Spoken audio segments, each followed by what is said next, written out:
So towards the end of the interviews, I always have a few kind of set questions stuff that I love to ask. It's actually my favorite bit because it's the bit that I kind of learn the most from.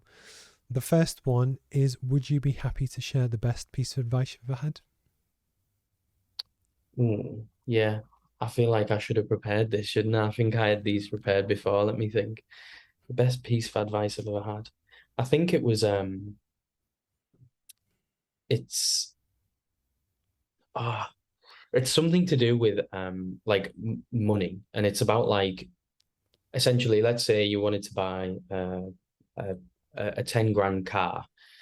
Um, don't I can't remember the correct wording, but it's like don't buy it until you can buy it like three times or like Yeah, two yeah, yeah. times. And I think that is something that I've like tried to carry on like quite far into this. And that for me, from a business perspective, has been pretty good advice because going from not a lot of money to more money has, could have gone very wrong, and it has done for like other people.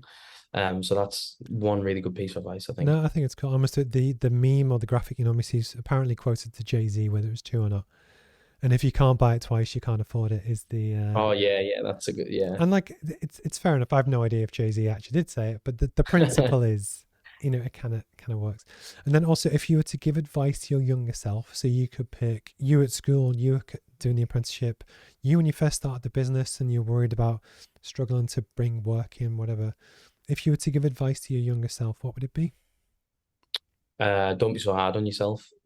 Just because there's things that are going to crop up. You're going to make mistakes, but eventually in the long run, you won't see it in the short term, but it all shapes where you're going to go and what decisions you're going to make. Sorry, I got the little one That's fine. kicking up in the background. There's that real family life merging in. But things people love the authenticity of it's the world we live in. But again, it's part of the reason why I love long form content is because you get more of a feel for a person and their background and just their stuff that you won't get in 2 to 5 seconds on a swipe. And it's a completely different type of content. But actually, if you're really trying to check someone out, for me, I'd like this. But actually, trust me, we've had worse. So don't worry. We've had doorbells go. We've had Amazon. You name it, it's happened. And actually, I remember doing a live stream. I can't remember if it was an interview or the classroom kind of session in the same room.